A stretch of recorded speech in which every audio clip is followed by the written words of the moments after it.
श्री सीताराम नमो नमः। श्री सीताराम नमो नमः। श्री सीताराम नमो नमः। ओम गंगापते नमः। या वक्रतुंड महाकाय सूर्यकोटि संप्रभः निर्विघ्नं कुरु देव सर्वकार्येषु सर्वदा। गजाननं भूतगणा सेवितं कपिजम्बूफलचारुभक्षणं उमासुतं शोकविनाशकारकं नमामि विघ्नेश्वर पादपंकजं।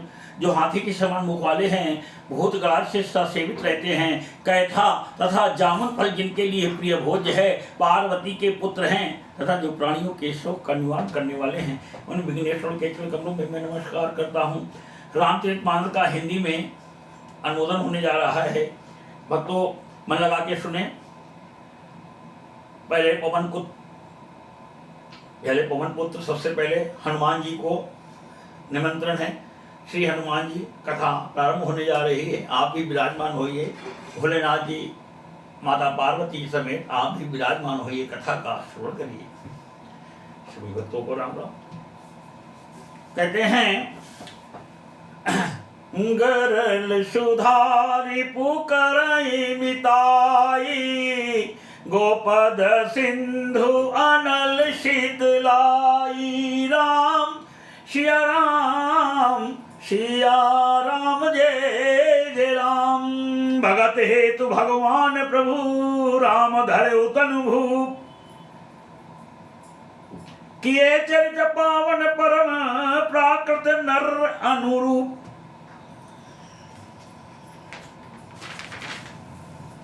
भगवान प्रभु श्री रामचंद्र जी ने भक्तों के लिए राजा का शरीर धारण किया और साधारण मनुष्य के से अनेकों परम पावन चरित्र किए। और आगे संपूर्ण के साथ में है मंगल भवन अमंगल हारी, मंगल भवन अमंगल हारी। ओम सहित जय जपत पुरारी। राम सिया राम जय जय राम। जटा अनेक वेश धरी, नृत्य करे नट कोई। सोई सोई भाव दिखावही, आपुन होई न सोई। मदारी यानी नट, जैसे कोई खेल करने वाला अनेक वेश धारण करके नृत्य करता है, और वही यानी जैसा वेश होता है उसी के अनुकूल वो चलता है, मगर वो वैसा हो नहीं जाता है। यानी भाव दिखलाता है परम स्वयं वो उनमें से कोई हो नहीं जाता है। आशी रघुपति लीला उर्गारी, धनुज विमोहनी जन सुखकारी। जय मति मलिन विषय बस कामी, प्रभु पर मोह धरई इमी स्वामी। हे गरुड़ जी, काकभूषण जी कह रहे हैं, हे पक्षी श्रेष्ठ, ऐसी ही श्री रघुनाथ जी की यह लीला है जो राक्षसों को विशेष मोहित करने वाली और भक्तों को सुख देने वाली है। हे स्वामी, जो मनुष्य मलिन बुद्धि, विषयों के वश और कामी है, वे ही प्रभु पर इस प्रकार मोह का आरोप करते हैं। और कामी को केवल कामदेव को खाली एक अपना बल है, वो है बल स्त्री का सबसे बड़ा बल कामदेव को। कामी को केवल एक स्त्री का बल ही बहुत बड़ा विशेष बल माना गया है। उसका बल केवल एक स्त्री है। तो यहां पर इसी बात को ले रहे हैं काकभूषण जी, जो मनुष्य मलिन बुद्धि, विषयों के वश और कामी है, वे ही प्रभु पर इस प्रकार मोह का आरोप करते हैं। नयन दोष जा कह जब होई। कभी कभी किसी को आंखों में दोष हो जाता है, कहते हैं आंखें आ गई हैं, कांवड़ पड़ गई है, ये हो जाता है, पीला पीला दिखता है सब जगह। तो यहाँ पर इस बात को गोस्वामी तुलसीदास जी काव्य रचना के रूप में लिखा है और इसको बता रहे हैं काकभूषण जी पक्षी शेष गरुड़ जी से। नयन दोष जा कहे जब होई पीत बरन, उसको आसमान में उदय होने वाला चंद्रमा भी पीला ही दिखाई पड़ता है, क्योंकि उसको नयन का दोष है, आंखों का दोष है। प्रभु को देखे तो कैसे वो भी, जब आपके अंदर दोष भरा हुआ है। नयन दोष जा कहे जब सो होई पीत बरन शशि कहूं कहे सोई, जब जही दिशि भ्रम होई खगेशा, और जिसे कभी रास्ता भूल जाता है, भटक जाता है, तो उसको कहता है, लगता है आज तो सूरज पश्चिम की ओर उदय हुआ है। अरे अपने आप को कहो कि हमको दिशा भ्रम हो गया है। जब जही दिशि भ्रम होई खगेशा, सो कहे पश्चिमा दिनेशा। दिनेशा कहते हैं भगवान सूर्य के लिए पर्यायवाची शब्द में आया हुआ है। आप लोग ध्यान करके देखें, पढ़ें। जब जिसको यानी कंवल आदि नेत्र में कांवड़ पड़ जाती है, जैसे पीला पीला कांवड़ बिल्कुल बहुत पीला हो जाता है, आंखें पीली हो जाती है, नेत्र का दोष हो जाता है, पीलिया हो जाती है। जिसको जब कांवड़ आदि यानी नेत्र दोष होता है तब वह चंद्रमा को पीले रंग का कहता है। हे पक्षीराज, जिसे दिशा भ्रम होता है तब वह कहता है कि सूर्य पश्चिम में उदय हुआ है। नौकारूढ़ चलत जग देखा। आपने कभी नाव में बैठे होंगे और नौका विहार का आनंद लिया होगा, तो ऐसा लगता है कि पूरी सृष्टि चल रही है, मकान अपने आप चल रहे हैं, पुल भाग रहा है, सब कुछ चल रहा है, मैं एक जगह बैठा हूं। ऐसा नहीं, देखिए, नौकारूढ़ चलत जग देखा, अचल मोह बस आप ही लेखा, बालक भ्रमई न भ्रमई ग्रहादि, कहाई पर मिथ्यावादी। नौका पर चढ़ा हुआ मनुष्य जगत को चलता हुआ देखता है और मोह बस अपने को अचल समझता है। बालक घूमते हैं चक्काकार, घर आज नहीं घूमते हैं। बालक घूम रहे हैं, इसी प्रकार नाव घूम रही है, नाव चल रही, मकान नहीं चल रहे हैं, पर वे आपस में एक दूसरे को झूठा कहते हैं। चक्राकार दौड़ते हैं बालक, घर आज नहीं घूमते हैं, पर वे आपस में एक दूसरे को झूठा कहते हैं। हरि विषय का असमोह विहंगा, सपन हूं नहीं अज्ञान प्रसंगा, माया बस मति मंद अभागी, हृदय जमनिका बहुविधि लागी।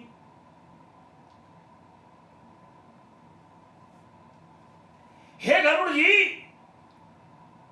हे पक्षी श्रेष्ठ, हे हरिवाहन, मैं आपको ज्यादा क्या बात कहूं। गरुड़ जी कह रहे हैं श्री हरि के विषय में मोह की कल्पना भी ऐसी ही है।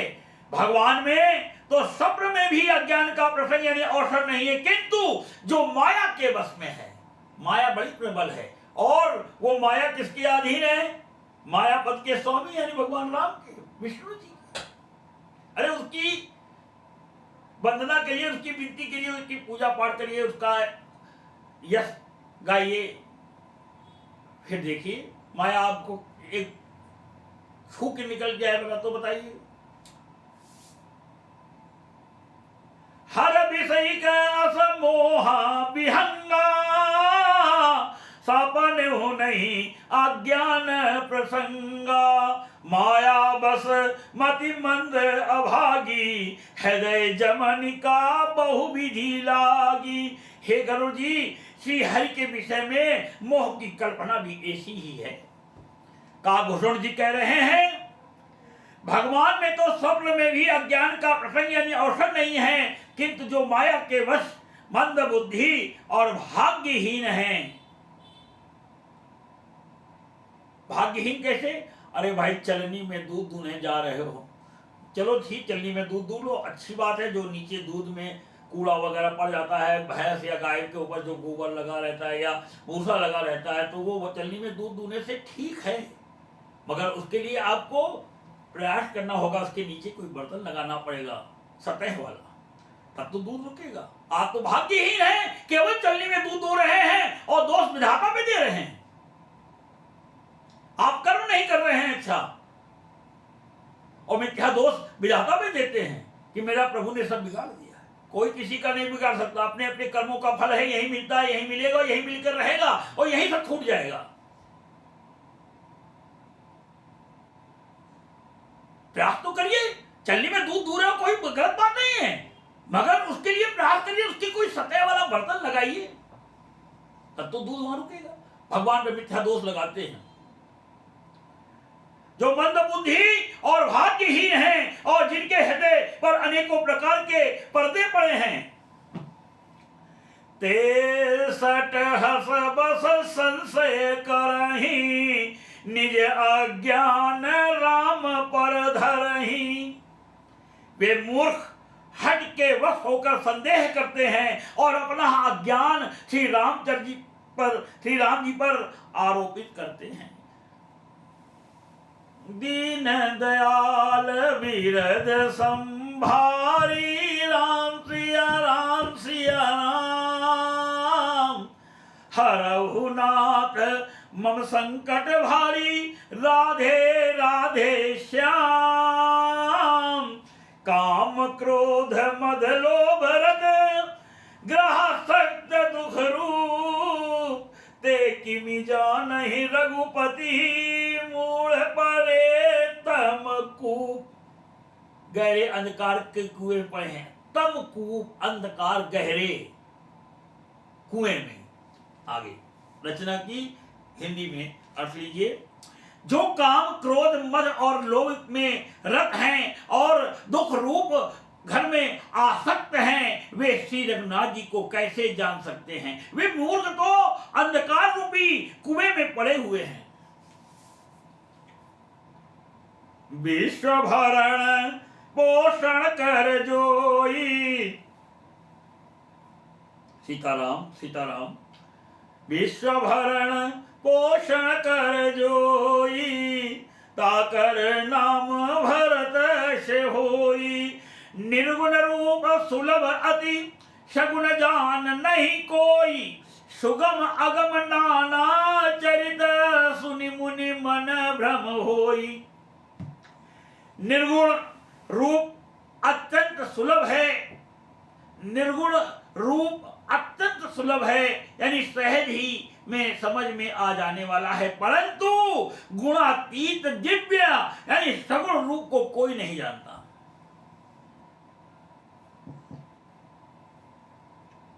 इसलिए उन सगुण भगवान के अनेक प्रकार के सुगम और अगम चरित्रों को सुनकर मुनियों के भी मन को भ्रम हो जाता है। अब आगे काकभूषण जी कौवा महाराज कह रहे हैं गरुड़ जी से, हे हरिवाहन, सुनो खगेश रघुपति प्रभुताई, कहूं जथामति कथा सुहाई। जहि विधि मोह भयऊ प्रभु मोहि। गरुड़ जी काकभूषण जी को भी बड़ा मोह हो गया था। और आगे लीला में हमें अपने मुंह से क्या कहूं, अगर मैं सब बात करता रहूंगा तो लीला का ध्यान आपके पास नहीं पहुंचेगा। तो सीख लीजिए, भगवान के मुख में घुस जाते हैं कि पेट के अंदर देखते हैं तो तीनों लोक दिखते हैं उनके। सुनिए, सुनो खगेश रघुपति प्रभुताई, कहूं जथामति कथा सुहाई। जय विधि मोह भयऊ प्रभु मोहि, सौ सब कथा सुनावूं तो ही। ऐसे नहीं 25 से भगवान भोलेनाथ जी ने काकभूषण जी के पास हरिवाहन को भेज दिया था कथा सुनने के लिए। काकभूषण जी के पास बहुत बड़ा कोई चैप्टर होगा, बहुत बड़ा कोई ज्ञान का खजाना होगा, तो भोलेनाथ जी ने भेजा है। भोलेनाथ जी खुद हंस का रूप धारण करके कथा सुनने पक्षी श्रेष्ठ काकभूषण जी मतलब कौवा यानी काकभूषण जी के पास कथा सुनने के लिए गए थे। कब गए थे? जब घर में कोई नहीं था, यानी सती जी का अग्नि में भस्म हो जाना, प्रभु इधर उधर घुमा करते थे। एक बार वहां भगवान राम की कथा सुनने के लिए पहुंच जाते हैं। तो कहते हैं, हे पक्षीराज गरुड़ जी, श्री रघुनाथ जी की प्रभुता सुनिए। मैं अपनी बुद्धि के अनुसार वह सुहावनी कथा कहता हूं। हे प्रभु, मुझे जिस प्रकार मोह हुआ वह सब कथा भी आपको सुनाता हूं। राम कृपा भाजन तुम ताता, हरि गुण प्रीति मोहि सुखदाता। तात नहीं कछु तुम ही दुरावो, परम रहस्य मनोहर गौ। हे तात, आप श्री राम जी के कृपा पात्र हैं। श्री हरि के गुणों में आपकी प्रीति है, इसलिए आप मुझे सुख देने वाले हैं। इसी से मैं आपसे कुछ भी नहीं छिपाता और अत्यंत रहस्य की बातें आपको गाकर सुनाता हूं। सुनिए। सुनो राम कर सहज स्वभाव, जन अभिमान न राखई काऊ। संसद मूल शूल प्रदनाना, सकल शोक दायक अभिमाना। श्री रामचंद्र जी का सहज स्वभाव सुनिए। वे भक्त में अभिमान कभी नहीं रहने देते हैं। जब भी भगवान खाते हैं तो केवल व्यक्ति का अभिमान खाते हैं। नारद जी का अभिमान खाया,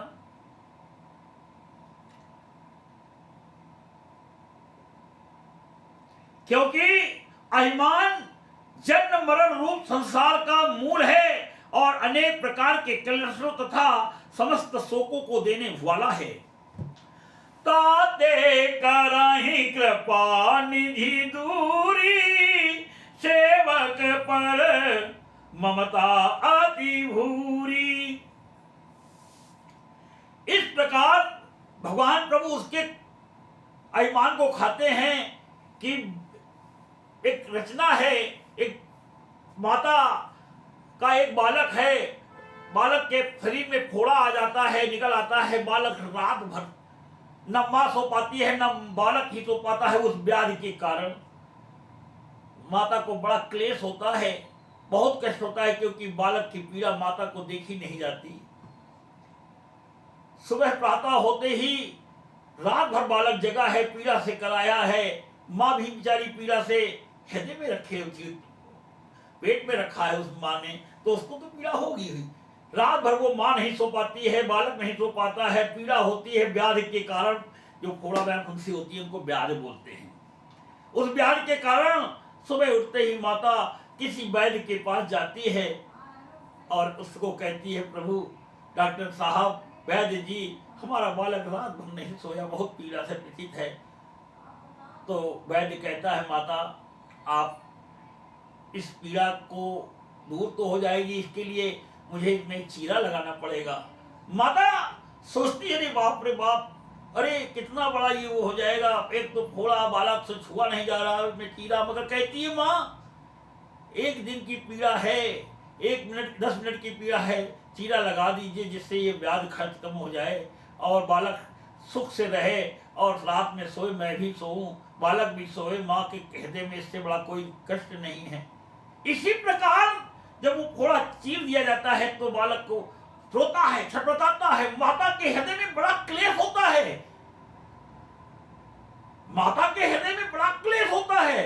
मगर क्या करे, उस पीड़ा से ये पीड़ा माता के हृदय को शांति देती कि मेरा बालक सुख से सोएगा। तो इसी प्रकार भगवान अपने भक्तों को बहुत कष्ट देते हैं, इतना कष्ट देते हैं कि उनका भक्त अगर सच्चा है तो रो देता है। भगवान कहते हैं, जब तक सोना भस्म नहीं होगा तब तक इसमें निखार नहीं आएगी। अपने भक्तों को बहुत कष्ट देते हैं, और जब कष्ट देते देते वो भक्त पस्त हो जाता है, तब भगवान उसको दर्शन देते हैं और उसको कृपा का पात्र अपनी बनाते हैं। सुनिए, बहुत कुछ कष्ट जीवन में मैंने भी पाए हैं। ऐसे नहीं कुछ हो गया है, सब कुछ मिल जाता है, बिना सत्संग के ऐसा नहीं होता है। तो कहते हैं, ताते करई कृपा निधि दूरी, सेवक पर ममता अति भूरी, जिमि शिशु तन व्रण होई गोसाई, जिमि शिशु तन व्रण होई गोसाई, मातु चिराव कठिन की नाई। बात वही आई है। इसलिए कृपा निधि उसे दूर कर देते हैं, क्योंकि सेवक पर उनकी बहुत ही अधिक ममता है। हे गोसाई, जैसे बच्चे के शरीर में फोड़ा हो जाता है तो माता उसे कठोर हृदय की भांति चिरा डालती है कि सुन सिय सत्य आशीष हमारी, पूजी ही मन कामना तुम्हारी। राम सिया राम, सिया राम जय जय राम। यद्यपि प्रथम दुख पावई, रोवई बाल अधीर।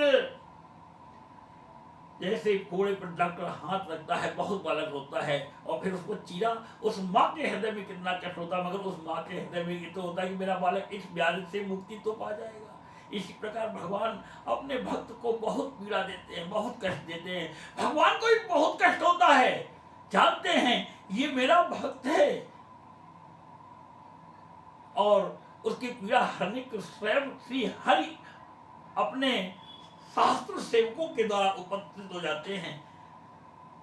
तो कहते हैं, यद्यपि प्रथम दुख पावई, रोवई बाल अधीर, व्याधि नाश हित जननी, गणति न सोसी सुपीर की, सुनसी सत्य आशीष हमारी, पूजी ही मन कामना तुम्हारी। राम सिया राम, सिया राम जय जय राम। बोलो भगवान श्री राम। एक बात है, भक्तों से बड़े पुण्यात्मा लोग हैं जो भी कहीं कोई इसको सुनता होगा, मुझे तो इसका नहीं आता है, मगर मैं तो कथा भेजता हूँ, सुनता है कोई, नहीं सुनता है कोई, सुनता तो सभी होगा जो उसको जिसको भेजता हूँ, क्योंकि भगवान राम पर जिसकी कृपा होगी वो सुनेगा नहीं, ऐसा नहीं है।